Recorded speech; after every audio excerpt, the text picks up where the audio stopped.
The wind whipped my hair across my face as I stood on the rooftop of the spire, Manhattan stretching out before me like a glittering promise. 4 o'clock in the afternoon. T-minus 4 hours until H hour. 4 hours until everything I'd worked for would finally be recognized. I stepped behind the heavy glass windbreak that shielded the VIP section and bent down to adjust the peonies on the family head table one more time. White and blush pink, imported from Holland, each stem costing more than most people spent on an entire bouquet. Thanks to the glass partition, the petals remained perfect and unruffled by the Hudson wind. Just like everything else tonight needed to be. My hand unconsciously moved to my purse, feeling the reassuring weight of the 2 thick envelopes inside. My grand plan. 3 years of careful saving, meticulous planning, strategic sacrifice. Inside one envelope, an all-inclusive retirement savings book for my parents, enough to fund the European river cruise Mom had circled in travel magazines for years. Enough for Dad to finally buy that vintage Corvette he browsed online every Sunday morning. Inside the other, a full-ride scholarship voucher for Brittany to study fashion design in Paris. Not just any program, the Institut Français de la Mode, the same school that had launched careers I'd heard my sister obsess over since she was 16. Tonight, when Arthur Sterling will announce my partnership in front of Manhattan's legal elite, I want my family sitting at that table. I want them to see what their daughter, their sister, has become. And I want to give them everything they'd ever dreamed of, because if I gave them their dream lives, surely they would finally be proud of me. Surely they would finally love me the way I needed to be loved. My phone buzzed once, then immediately again. I pulled it out, expecting a message about traffic or parking. Instead, my stomach dropped. Bank alert.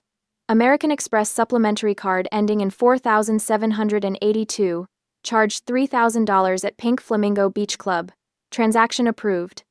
Before I could process it, the second notification appeared. Mom, we can't make it. Your sister is having a panic attack. She needs quiet meditation space to heal immediately. So sorry, sweetie. You understand. I stared at the screen. Read both messages again. Then again. Pink Flamingo Beach Club. I knew that place.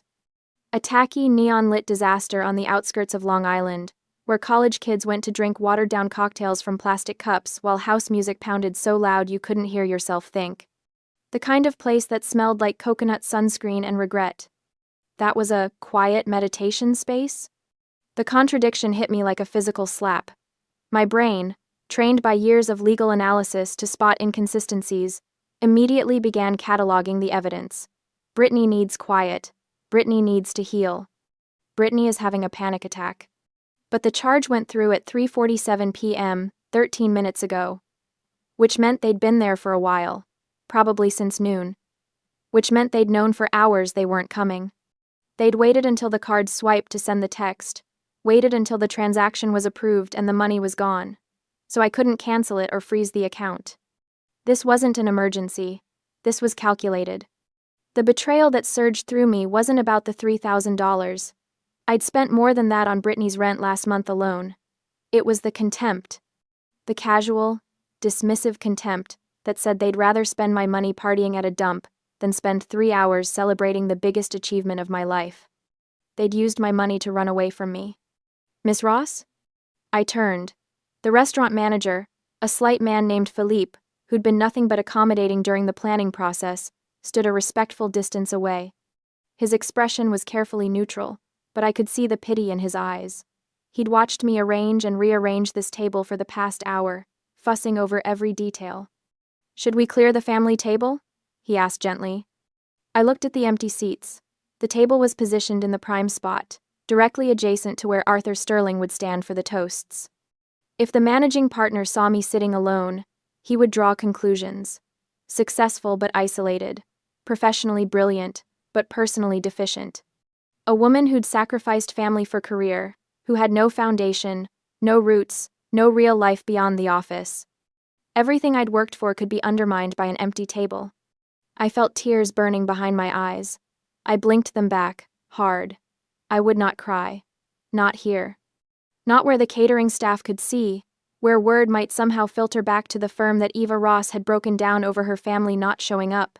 I clenched my fists at my sides, nails digging into my palms. No, I said, my voice steadier than I felt. Keep the setup exactly as it is, the most luxurious arrangement you have. Philippe nodded slowly. But take away the reserved for family sign, I added. He paused, understanding flickering across his face. Of course, Miss Ross. Right away. As he walked away, I looked down at my phone again. The bank alert was still there, stark and undeniable. I opened the banking app with shaking fingers and pulled up the transaction details. Pink Flamingo Beach Club, $3,000. VIP Cabana Package, $1,200. High Tide Alcohol Tower X10, $1,500. Private DJ Service Fee, $300. 10 alcohol towers. A private DJ. This wasn't stress relief. This wasn't healing. This was a party. A celebration. They were celebrating not being here. My sister wasn't having a panic attack. She was having the time of her life on my American Express card, probably surrounded by her unemployed influencer friends. Probably posting it all on Instagram right now with some caption about Freedom Friday or choosing joy. I felt something shift inside me. Something cold and hard settling into place where the hurt had been. I slipped my phone back into my purse, next to those 2 envelopes that suddenly felt incredibly heavy. The view of the Empire State Building stretched before me, golden in the late afternoon light. In 4 hours, this rooftop would be filled with the most powerful people in New York's legal community. And I would be standing here alone, or I would be standing here with people who actually chose to be here. I pulled out my phone again and scrolled to a different contact. Nana, I said when she answered. I need you. They did what? Nana Beatrice's voice came through the phone like a whip crack, sharp enough that I had to pull the device slightly away from my ear. Even at 75, my grandmother's voice carried the authority of someone who'd spent 40 years as a high school principal, commanding rooms full of teenagers and terrifying incompetent teachers into early retirement. They're at the Pink Flamingo? I repeated, staring at the transaction details on my screen. Mom texted that Brittany is having a panic attack and needs quiet meditation space. Meditation space. Nana's laugh was harsh. Your mother has always had the taste of a gaudy parrot, but this is a new low even for her. The Pink Flamingo? That place is where 20-year-olds go to throw up on each other. Despite everything, I felt a small smile tug at my lips. You know it? Eva. I taught high school in this city for 4 decades. I know every trash establishment where my students attempted to use fake IDs. She paused. Are you crying? No. Good. Don't you dare cry over people who choose cheap liquor over their daughter's success. I'm getting dressed right now. I'll be there in an hour. I'm wearing the street John suit. The gray one that makes me look like I could buy and sell half of Manhattan. You don't have to. Evangeline Ross. The use of my full name stopped me cold. You listen to me. You need someone of the same class standing next to you tonight. Someone who understands that success is celebrated, not abandoned. Your mother may have given birth to you, but I'm the one who taught you that excellence matters. I'll be there. She hung up before I could respond. I stood there for a moment, phone in hand, feeling something shift in my chest. The hurt was still there, sharp and bitter, but underneath it was something else. Something that felt almost like relief. I wasn't alone in seeing this for what it was. I opened Instagram, telling myself I was being paranoid, that I was catastrophizing. But I knew my sister. I knew her patterns, her need for attention, her compulsive documentation of every moment of her life. It took me less than 30 seconds to find her story. There she was, my 26-year-old sister, holding a neon blue cocktail in each hand, the kind that glowed under black lights. Behind her I could see the Pink Flamingo in all its tacky glory, plastic flamingos, tiki torches, and people in swimsuits that should have stayed in the dressing room. The music was so loud I could hear it through my phone speaker, a bass-heavy track that made my teeth hurt. Brittany was screaming at the camera. Escaped the stiff lawyer sister. Best Friday night ever. Thanks for the credit card, sis. She blew a kiss at the camera, then turned to show her friends. I counted at least 8 people in the frame, all of them holding identical neon cocktails, all of them laughing. The video was posted 23 minutes ago. It had 847 views already. I watched it twice, then a third time. Each viewing, the hurt receded a little more, replaced by something colder. Contempt. Pure crystalline contempt. I looked at the wine glass in my hand, a 2015 Chateauneuf du Pape that cost more than everything Brittany was wearing. then back at the screen showing my sister chugging something that was probably 90% food. Coloring. We didn't belong to the same world anymore. Maybe we never had. Class versus trash. I forwarded the story to Samantha Miller, my executive assistant. Then I called her. Sam, where are you right now? In the lobby with Jenkins and the other junior associates. We're early. Figured we'd grab drinks at the bar before heading up. Why? What's wrong? You sound... Come up to the VIP level. Now. All of you. The VIP level? That's for partners and... Samantha. Bring everyone. That's an order. She hesitated only a second. On our way. I ended the call and walked over to the family head table. Philippe appeared almost immediately, his radar for crisis finely tuned. Change of plans? I said. This table is no longer reserved for family. I need place settings for 8. My associates will be sitting here. His eyes widened slightly. The head table? The head table, I confirmed. And Mark? Make sure the settings are even more impressive than what's here now. I want this to look intentional, not like a backup plan. A slow smile crossed his face. Understood, Miss Ross. We'll make it magnificent. As he hurried away, I opened my phone again and pulled up my banking app. 3 years of financial records. Every wire transfer to my parents. Every supplementary card charge. Every rent payment for Brittany's apartment, the 1-bedroom in Williamsburg that she filled with thrifted furniture and ring lights for her lifestyle coaching business, that had exactly 43 paying clients, most of whom were our mother's friends, who'd signed up out of pity. $4,200 per month for rent. That alone was over $150,000 in 3 years. Then add the $500 minimum for the supplementary card, usually more. Regular, emergencies that required quick transfers, car repairs, medical bills, investment opportunities that somehow never materialized into actual income.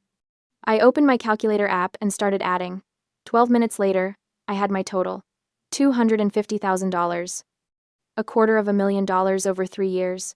Not counting gifts, not counting the times I'd paid for family dinners or bought plane tickets so they could visit when they said they missed me.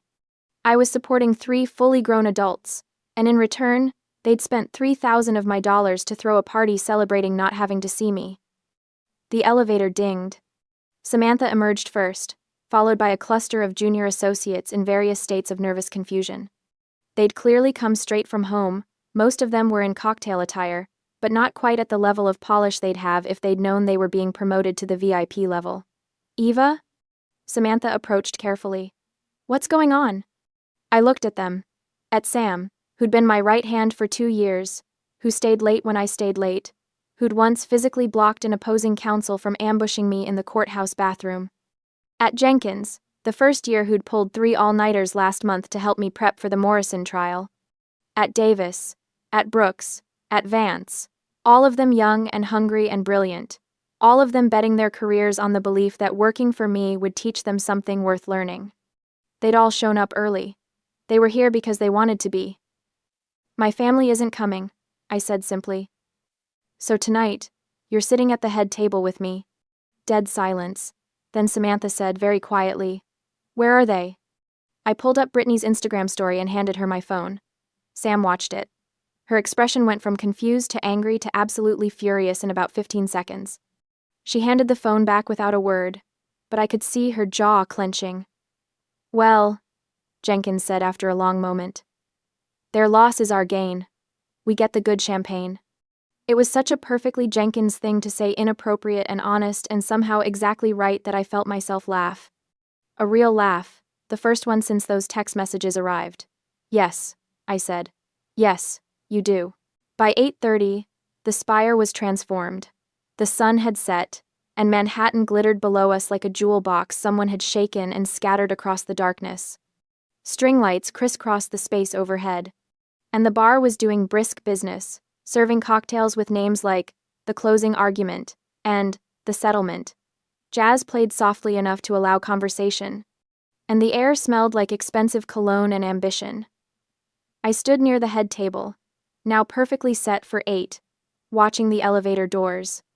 Samantha and the others had dispersed to mingle, following my instruction to work the room and make connections.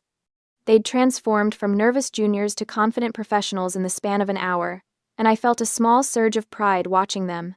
Nana Beatrice had arrived 45 minutes ago in her promised street. John suit gray wool with pearl buttons that probably cost more than most people's monthly rent.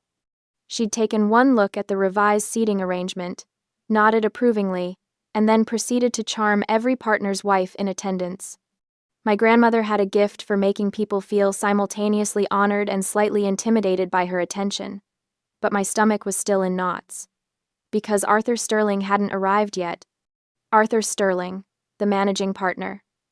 The man who'd personally called me into his office 6 weeks ago to tell me I was being considered for the youngest partnership in the firm's history. The man who'd shaken my hand and said, "Eva, you remind me of myself at your age. Brilliant, dedicated, and you understand that success means nothing if you don't have people to share it with."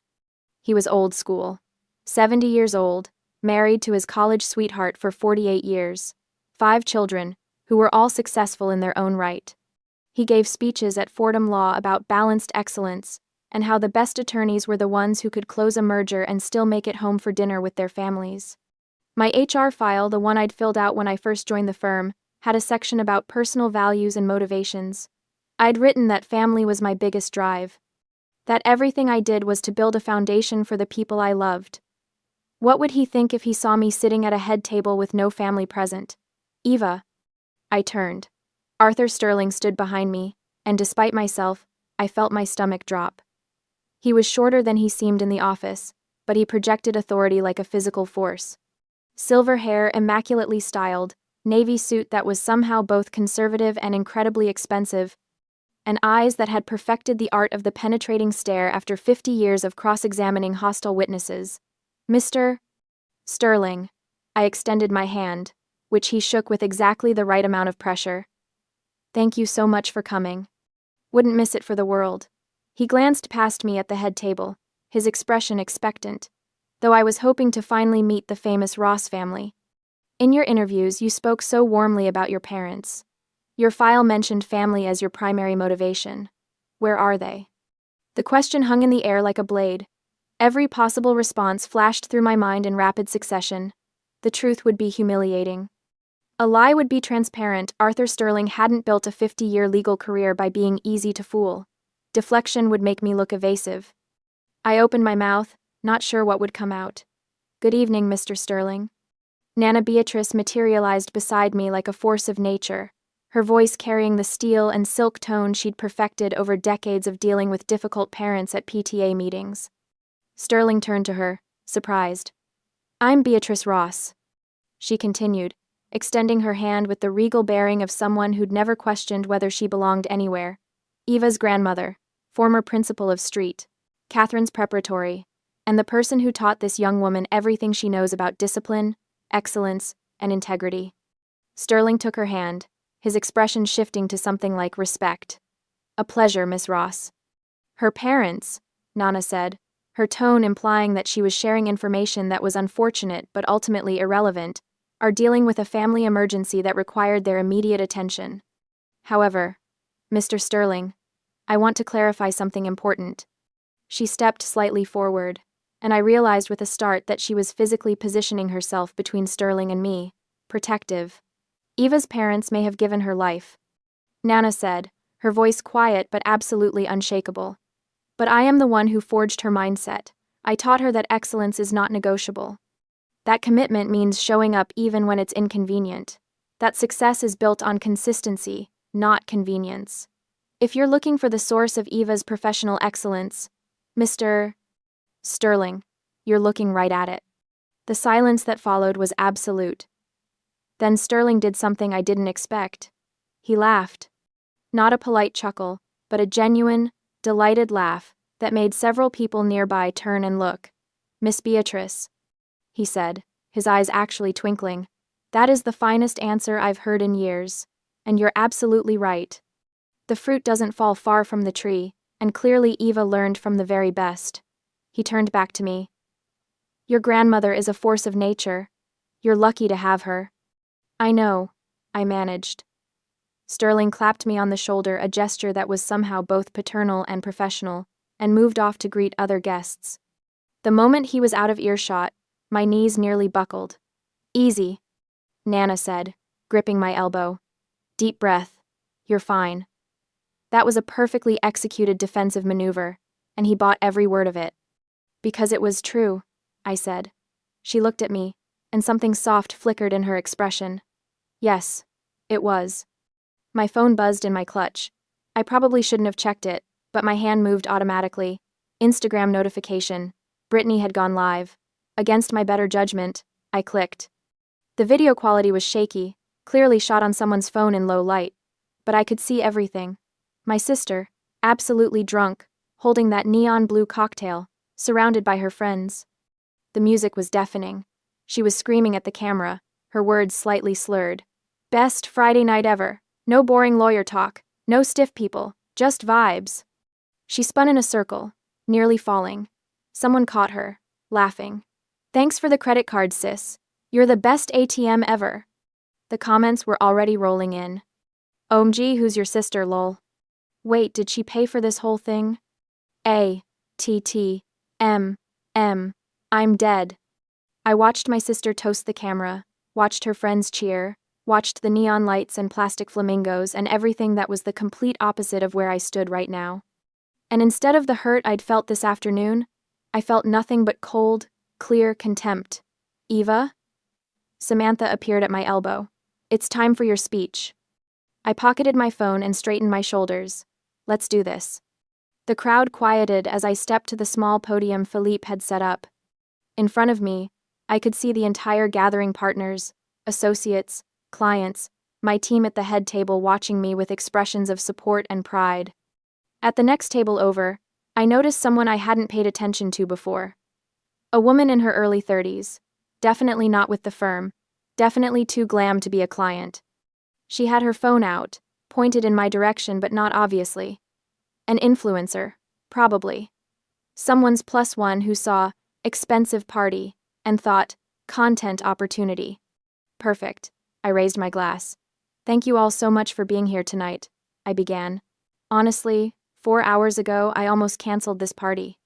I could feel the surprise ripple through the crowd. I received a message that my family needed to deal with an emergency, that they needed to go heal. I let the word hang in the air for just a moment. I was devastated. I thought about canceling everything, about calling all of you to say we'd have to reschedule. I pulled out my phone, held it up slightly. But then I saw the credit card receipt. $3,000 charged at a beach club, 10 alcohol towers, a private DJ.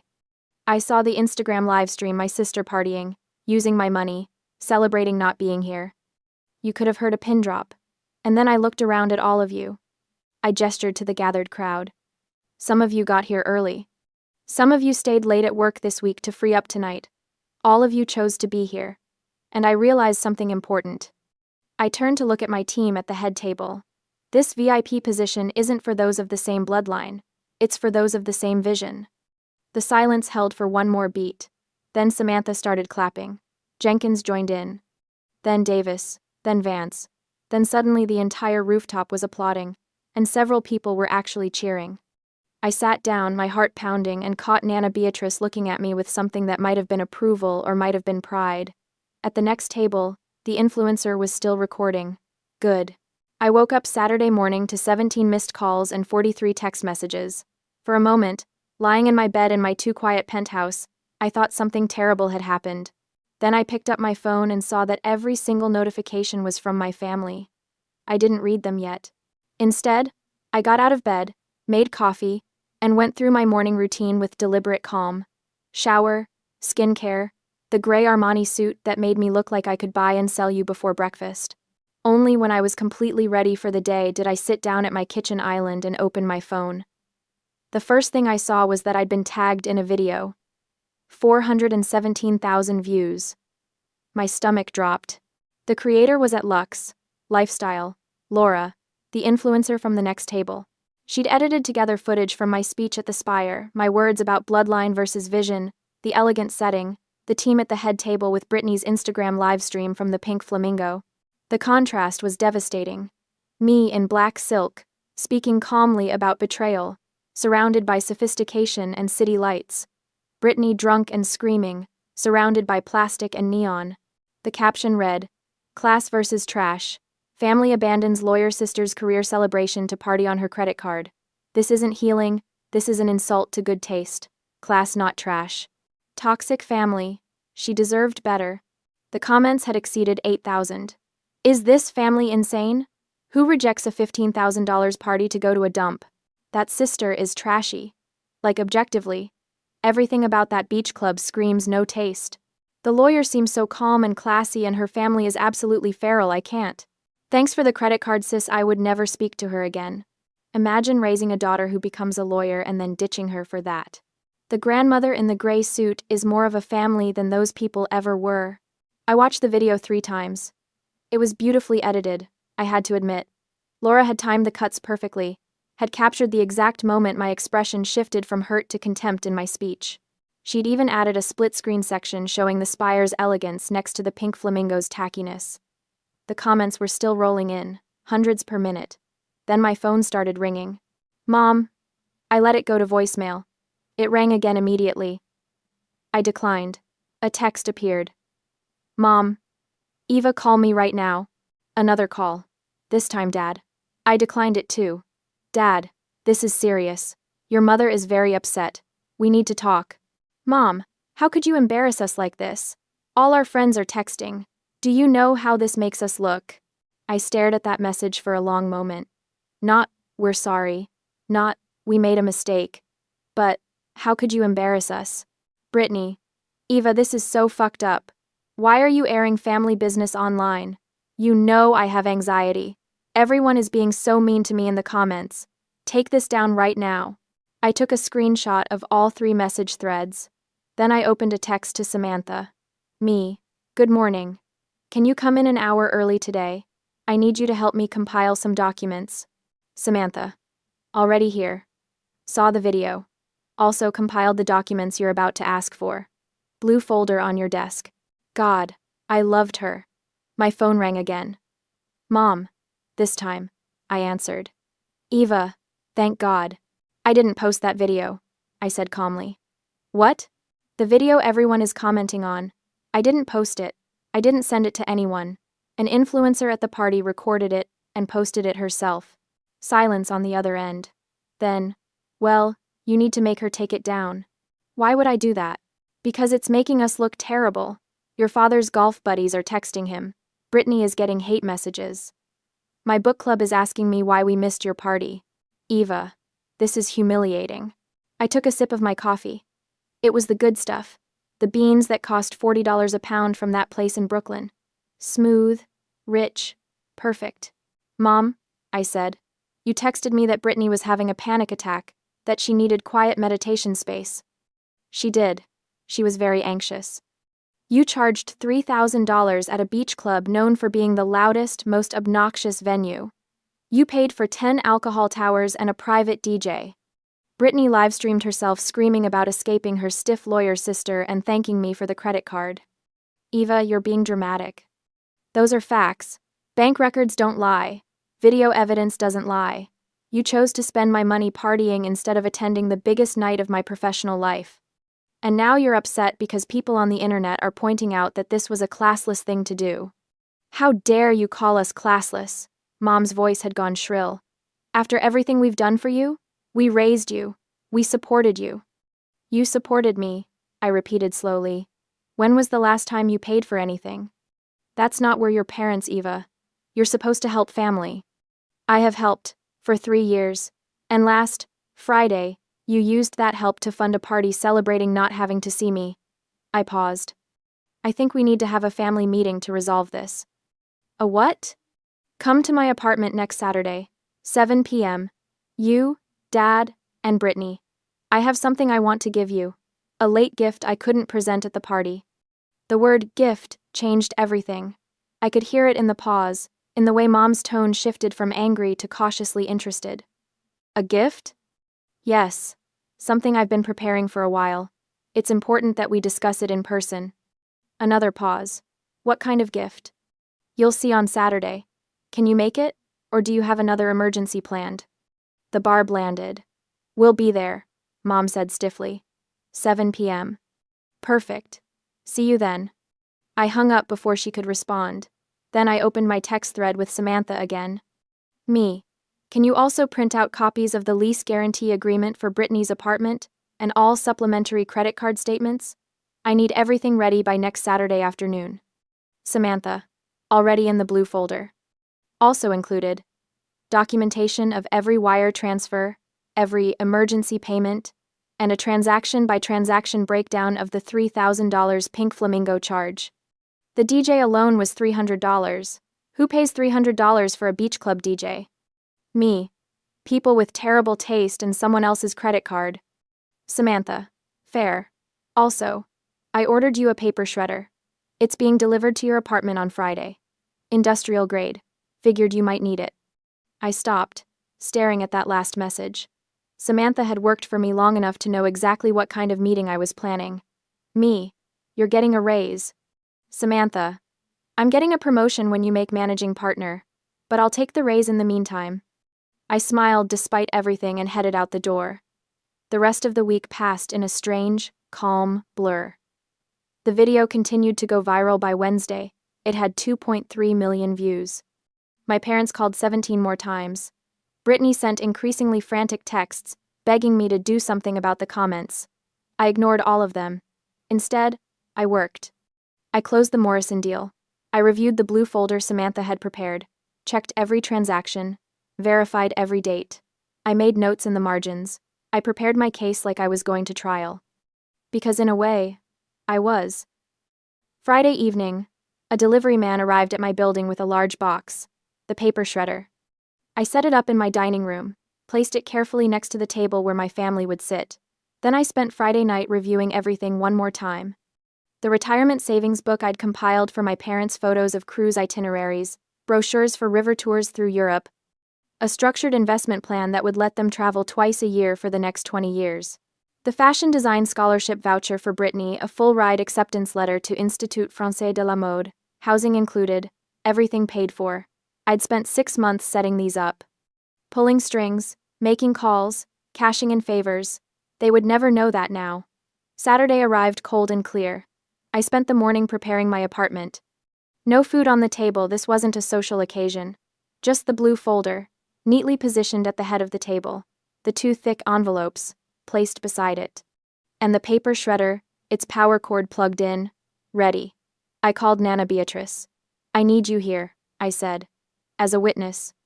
I wouldn't miss it for the world, she replied. What time should I arrive? 6:30. Before they get here. I'll bring the good wine. You're going to need it afterward. She arrived exactly on time, took one look at my setup, and nodded approvingly. You've learned well. I had a good teacher. We sat in the living room in silence, waiting. Nana was reading a book, something dense about post-war economic policy. I was pretending to read emails on my phone, but mostly just watching the clock. At 7:03 p.m., my intercom buzzed. Miss Ross? Your parents and sister are here. Send them up. I walked to the door and opened it before they could knock. Mom swept in first, and I was struck by how out of place she looked in my apartment. She'd dressed up the Talbot suit she wore to church, the one she thought made her look sophisticated but actually made her look like she was trying too hard. Dad followed, uncomfortable in slacks and a button-down. Brittany came last, phone in hand, looking sullen. Eva, sweetie, this place is so cold, Mom said, looking around my minimalist living room with barely concealed disapproval. You need more color. Some throw pillows. It looks like a hotel. Hello to you too, Mom. I closed the door behind them. Please, come to the dining room. They filed in and stopped short when they saw Nana Beatrice sitting in the armchair positioned at the head of the table, holding a glass of red wine, watching them like a judge presiding over a courtroom. Mother. My mom said, her voice instantly defensive. I didn't know you'd be here. Deborah, Nana replied coolly. Sit down, all of you. There was something in her tone that made even my father comply without argument. They took seats around the table, their eyes immediately drawn to the blue folder and the 2 envelopes. What's this about? Brittany said, still scrolling on her phone. I have plans later. Can we make this quick? I remained standing. Put the phone away, Brittany. Excuse me? Your sister said put the phone away, Nana said quietly. Or you can leave now. Brittany looked to our parents for support. but Mom was staring at the envelopes with undisguised interest. Brittany huffed and put her phone face down on the table. "Thank you," I said. "Now. I asked you here because we need to address what happened last Friday." Mom immediately launched into her prepared speech. "Eva, we've been so stressed about this viral video situation. You have to understand how humiliating it's been for us. Your father's colleagues, my friends, everyone has been asking questions. We're the victims here. That horrible woman shouldn't have posted." "Deborah," Nana cut her off. "Shut up." Mom's mouth fell open. "You ditched your daughter's partnership celebration party, a $15,000 event to drink watered-down cocktails at a beach club that smells like sunscreen and poor decisions. I'm not ashamed of you because you're cruel. I'm ashamed because you're stupid. Mother, how dare?" "I dare because it's true. You had a daughter who achieved something remarkable, and instead of celebrating her, you spent her money celebrating not having to see her. That's not complicated. That's not a misunderstanding. That's just pathetic."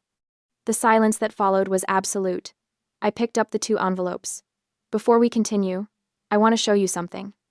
Brittany's eyes lit up. She'd seen the envelopes, thick and expensive looking, and her mind had gone exactly where I knew it would. Are those for us?" "Yes." I held them up so they could see. "Inside, this one is an all-inclusive retirement savings book for Mom and Dad, enough to take 2 international trips every year for the next 20 years. European river cruises, South Pacific tours, everything you've ever talked about wanting to do." Mom's hand actually twitched toward the envelope. "And this one," I continued, holding up the second, "is a full-ride scholarship voucher for Brittany to attend Institut Français de la Mode in Paris. Full tuition, housing, stipend included. One of the most prestigious fashion programs in the world." Brittany gasped. "Are you serious? Ava, oh my God, Hold on." I pulled both envelopes back before anyone could reach for them. "Before I give these to you, I need to explain something." I set them down on the table, right in front of the paper shredder. "I prepared these gifts 3 months ago. I spent 6 months before that making calls, pulling strings, cashing in favors. I wanted to give them to you at the party, in front of everyone, so you could see what your daughter, your sister, had achieved. So you could see that I'd succeeded enough to give you your dreams." My voice was steady, calm, emptied of emotion. "But you chose the pink flamingo. You chose a $3,000 tab at a trashy beach club over a once-in-a-lifetime celebration. You waited until the credit card charge went through before texting me, so I couldn't stop it. You used my money to throw a party celebrating not being there." "Eva," we explained, Dad started. "You explained nothing. You lied. Brittany wasn't having a panic attack. She was drunk. She live-streamed herself thanking me for the credit card, calling me an ATM, celebrating escaping the stiff lawyer sister." I looked at Brittany. "You tagged me in that video. You wanted me to see it." I was just joking around, I didn't." "You did." I picked up the first envelope. "The retirement savings book. This represents 30 years of my parents traveling the world. First-class flights, 5-star hotels, everything you've ever wanted." Mom was staring at it like it was the Holy Grail. "Eva, sweetheart. But you chose a $3,000 party over a lifetime of experiences." I tore open the flap of the envelope. I pulled out the thick, glossy booklet filled with cruise itineraries and bank certificates. "Eva, wait." Dad half stood. I fed the booklet into the maw of the shredder. The machine roared to life, a harsh, grinding mechanical sound that filled the room. I watched my parents' faces as they watched 30 years of travel plans being chewed into confetti. Mom made a sound like she'd been physically struck. "What are you doing?" Brittany shrieked. I picked up the second envelope. The scholarship voucher, Brittany's dream school, her ticket to Paris, to the life she'd always said she wanted. "This," I said, sliding the official acceptance letter and scholarship confirmation out of the envelope, "represents 4 years in Paris, a degree that would actually give you a career instead of a hobby. A chance to become something other than an Instagram influencer with 43 followers." "Eva, please," Brittany was crying now. "Please, I'm sorry, I'm so sorry, I didn't mean." "Yes, you did. You meant every word. You celebrated mining me, you celebrated using me, you called me an ATM." I fed the acceptance letter into the shredder. Brittany screamed. Actually screamed, like I'd physically hurt her. Mom was frozen, staring at the machine like she couldn't process what had just happened. Dad had gone pale. The whirring stopped. Both envelopes, both dreams, reduced to strips of paper in the clear bin. "That's it?" Mom whispered. You're destroying our futures over one mistake?" "One mistake?" I turned to look at her. "Mom, how much money have I given you in the last 3 years?" She blinked. I don't know. We never asked you to." I opened the blue folder. $250,000. Mom's eyes widened. That's impossible." "It is entirely possible," I said, pulling out the first document. "Rent payments for Brittany, credit card bills, emergency wire transfers, car repairs that somehow cost $5,000, medical bills that insurance should have covered, investment opportunities that never materialized." I held up the lease document. "This is Brittany's lease. I'm the guarantor. I'm the one who's legally responsible when she can't pay rent. Which is every month, because she doesn't have a job." "I'm building my brand," Brittany started. "You have 43 paying clients. I looked at your business account. You made $2,100 last year. I paid $50,400 in rent for you." I set that document down and picked up the next. "This is the supplementary credit card statement. In the last 3 years, you've charged $47,000 on it." "Mom, you told me this was for emergencies only." "Those were emergencies," Mom said. "You don't understand what it's like to—" "The $800 charge at Nordstrom for a new handbag was an emergency?" Silence. "The $1,200 spa weekend in the Poconos was an emergency?" More silence. "The $3,000 party at the Pink Flamingo was an emergency?" Mom's face had gone red. "You've always had more than us. You've always been able to afford." "Because I worked for it." My calm cracked, just slightly. "I worked 80-hour weeks. I sacrificed every weekend. I built a career from nothing, while you spent my money, and resented me for having it." "We never resented you," Dad said weakly. "Then why weren't you there?" The question came out raw. "Why wasn't celebrating my success worth 3 hours of your time?" No one answered. I pulled out the next set of documents. "This is the notice canceling all supplementary credit cards effective immediately. The $3,000 from Pink Flamingo is the last charge I'll ever pay. Consider it severance." I set that down and picked up the final document. "And this is the notice that I'm withdrawing as guarantor on Brittany's lease. You have 30 days to find a new guarantor or move out." "You can't do this." Brittany was hysterical now. "Where am I supposed to go?" "That's not my problem anymore." "Eva, please," Mom said, and for the first time she actually sounded scared. "We're family. You can't abandon us." I looked at her. Really looked at her. At this woman who'd given birth to me but had never really seen me. Who'd taken my money but never my advice. Who'd chosen a beach club over her daughter's triumph. "You abandoned me first," I said quietly. "Last Friday, you made it clear what you value. It's not my success. It's not my happiness. It's my bank account. And I'm done being an ATM." I pointed to the door. "Please leave." "Eva." Dad tried one more time. "Leave. Now."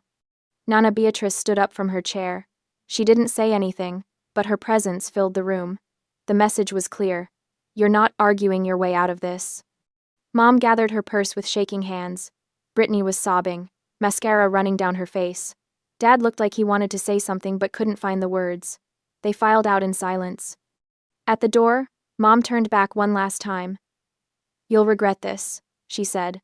"Family is forever." "No," I replied. "Family is who shows up. You didn't." I closed the door on them and locked it. The apartment was silent, except for the distant sound of traffic and Brittany's muffled crying in the hallway. Then Nana Beatrice walked over and pulled me into a hug. I hadn't realized I was shaking until she held me steady. "You did the right thing," she murmured. "I'm so proud of you." I nodded against her shoulder, not trusting my voice. After a moment, she pulled back and looked at me. "Now, I'm going to pour you a very large glass of wine, and we're going to sit in your cold, minimalist apartment, and you're going to tell me how it feels to be free." 1 month later, I woke up to silence. Not the oppressive silence of loneliness, but the peaceful silence of space that belonged entirely to me. No frantic texts demanding money. No guilt trips about abandoning the family. Just the quiet hum of the city and the smell of fresh coffee. I checked my phone. No bank alerts. No overdraft warnings from Brittany. For the first time in 3 years, my bank balance was actually growing. I wasn't supporting 3 adults anymore. I was building a future. A notification popped up from Nana Beatrice. Subject: You have to see this. It was a link to a local suburban newsletter. The headline read, Local family seeks community support after daughter's cruel abandonment. I clicked it. It was pathetic. Mom had given an interview claiming I cut them off over a minor scheduling conflict. Brittany was quoted saying I valued money over blood. At the bottom was a GoFundMe link trying to raise $50,000 to replace the stolen gifts. Raised so far, $340. I scrolled to the comments. Strangers weren't buying it. Wait, the scheduling conflict was them skipping her promotion gala to go to a beach club? I saw the TikTok. Team Eva all the way. Imagine fumbling the bag this hard, and then asking strangers for cash. The audacity. I closed the laptop with a dark, satisfied smile. They had tried to shame me publicly, and the public had shamed them right back. They were no longer my burden. They were a cautionary tale for the internet. My afternoon was back-to-back meetings, ending with an interview for a new intern, Sarah Brooks, a sharp 23-year-old from Columbia Law. She reminded me of myself, hungry, driven, but without the connections. At the end of the interview, I didn't just offer her the job. I pulled a first-edition contract law book from my shelf, my lucky charm. Take this. I told her. Someone once taught me that you invest in people who share your vision, not just your bloodline. You have the vision, Sarah. Use it well. She looked at the book like it was gold. I won't let you down, Miss Ross. I know you won't. I left the office at 6 sharp. The air outside was crisp, smelling of roasted chestnuts and possibility. I walked to the Italian restaurant where Nana Beatrice was waiting. She was already there, a bottle of the good red wine open on the table. She looked up as I approached, her eyes scanning my face not for signs of stress, but for peace. You look different, she noted as I sat down. I feel different, I said, taking the glass she offered. Lighter. That's the weight of dead expectations falling off your shoulders. She clinked her glass against mine. To Eva Ross, who finally stopped trying to buy love and started building a legacy. To family, I corrected softly. The real kind.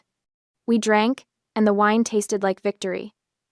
Through the window, the lights of Manhattan twinkled, millions of lives unfolding in the dark. Somewhere out there, my parents and Brittany were living with the consequences of their choices. And here, sitting across from the only person who had never asked me for a dime, I was living with mine. The check came.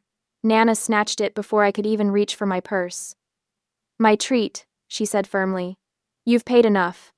We walked out into the cool night air, arm in arm. I didn't look back.